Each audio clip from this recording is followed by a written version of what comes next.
Welcome guys, আশা করি তোমরা খুব ভালো আছো। আমি ভীষণ ভালো আছি। কাজলের ভিলেজ ফুটেজ কিচেনে সবাইকে স্বাগত। আজকে তোমাদেরকে আমি দেখাবো মানে রুই মাছ দিয়ে গাঁটি মানে কাতলা মাছ দিয়ে গাঁটি কচুর ঝোল কীভাবে বানায়। তোমরা হয়তো বলছো যে ভাবছো যে আমরাও তো গাঁটি কচুর ঝোল করতে পারি, কিন্তু আমি কিভাবে করি সেটা তোমাদেরকে আজকে দেখাবো। তাই সম্পূর্ণ ভিডিওটা তোমরা দেখতে থাকো না টেনে। আর যারা আমার চ্যানেলে নতুন তারা অবশ্যই আমার চ্যানেলটাকে সাবস্ক্রাইবার করে নাও আর পাশে থাকা বেল ঘন্টাটা টিপে দাও, যাতে নেক্সট ভিডিওগুলো তোমাদের কাছে পৌঁছে যায়। তা চলো বন্ধুরা, দেখে নেওয়া যাক কীভাবে আমি গাঁটি কচু দিয়ে মাছের ঝোল বানাই।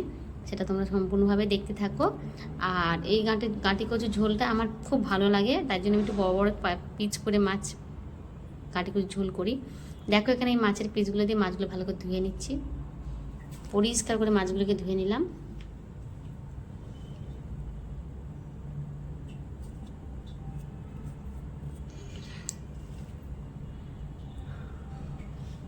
এবার দেখো মাছগুলোর মধ্যে নুন আর হলুদ পরিমাণ মতন দিয়ে ভালো করে মাখিয়ে নেব।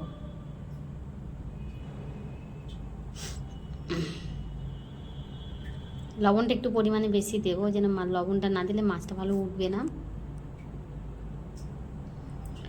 নুন হলুদ মাখানো আমার হয়ে গেছে। এবার আমি কড়াটা বসিয়ে দিলাম।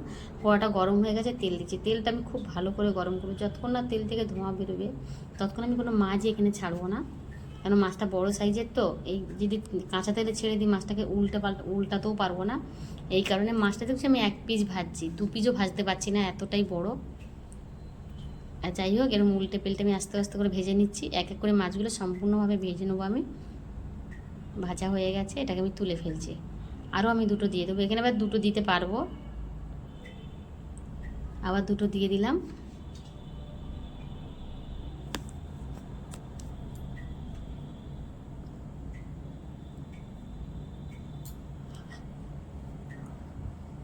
ভাজা আমার হয়ে গেছে। এই তেলটা কিন্তু আমি ইউজ করবো না, কারণ তেলটা অনেক কালো হয়ে গেছে, তরকারির কালারটাই কালো হয়ে যাবে। এই কারণে আমি তেলটা ইউজ করবো না। আবার আমি তেলটাকে ফেলে দিয়ে কড়াটাকে ভালো করে ধুয়ে নিলাম। ধুয়ে ফের আমি অল্প করে তেল দিয়ে দিচ্ছি। দিয়ে এখানে আমি ফোড়ন দেবো তেজপাতা, কাঁচা লঙ্কা, 5 ফোড়ন। 4টে কাঁচা লঙ্কা, 2টো তেজপাতা, সামান্য একটু 5 ফোড়ন দিলাম। দিয়ে আমি একটু নাড়াচাড়া করছি। তেলটা খুব গরম হয়নি তার মধ্যে আমি দিয়েছি, কারণ আমি সবসময় দেখেছি তেলটা গরম হলে ফোড়ন দিয়ে সে ফোড়নটা পুড়ে যায়। ফোড়নটা পুড়ে গেলে তরকারির স্বাদটা অন্যরকম হয়ে যায়, একদমই ভালো লাগে না। এখানে কুচিয়ে রাখা পেঁয়াজগুলো আমি দিয়ে দিচ্ছি। এখানে একটা জিনিস আছে দেখুন, আপনারা হয়তো পেঁয়াজটা খুব লাল করে ভেজে করেন, আমি কিন্তু পেঁয়াজ খুব লাল করে ভাজি না।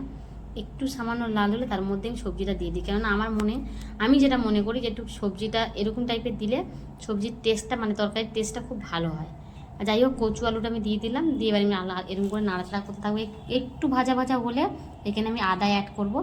আদা মানে পরিমাণ মতন আদা বাটা আমি এখানে দিয়ে দেবো। একটু নাড়াচাড়া করে আমি আদা দিয়ে দিচ্ছি।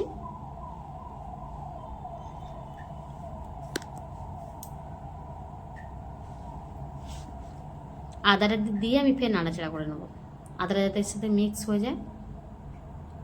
আদাটা এখানে নাগিয়ে দিলাম যেন আদার গন্ধটা না হয়, কেন আমার দেখতে পাচ্ছ আমার আলু কচুটা সিদ্ধ করা, আলাদাভাবে সিদ্ধ করা। এই কারণে আমি আদাটা আগে দিলাম। তারপর আমি টমেটোটা দিয়ে দিচ্ছি। টমেটোকে আমি বেটে নিয়েছি, মানে গ্রেট করে নিয়েছি। এবার আমি দিলাম এখানে পরিমাণ মতো লবণ আর হলুদ, একটু সামান্য লঙ্কার গুঁড়ো দেবো এখানে আমি।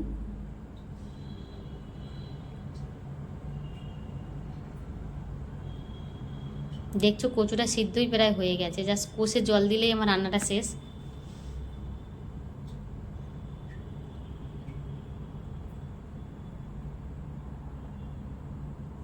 সামান্য একটু লঙ্কা গুঁড়ো দিয়ে দিলাম।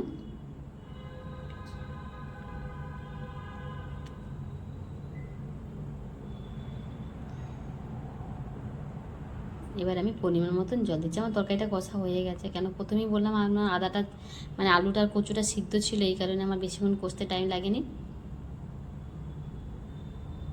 দেখুন এখানে পেঁয়াজের কালারটা দেখুন, হালকা ভেজে পেঁয়াজের কালারটা কেমন আছে। এবার দেখুন এখানে আমি মাছটা মানে আমার তরকারিটা রেডি হয়ে গেছে। এখানে আমি একটু ধনে পাতা দিয়ে দিলাম। তারপরে সবশেষে আমি একটু জিরে গুঁড়ো ছড়িয়ে দিলাম। আমার হয়ে গেল একদম রুই মাছে মানে কাতলা মাছের গাঁটি কচুতি ঝোল। তা আমার রেসিপিটা যদি আপনাদের ভালো লেগে থাকে তাহলে লাইক কমেন্ট করতে ভুলবেন না। এখনকার মতন টাটা, সবাই সুস্থ থেকো, ভালো থেকো আর নিজেদের খেয়াল রেখো। এখনকার মতন বাই। আমার তরকারিটা ঢালাও হয়ে গেছে।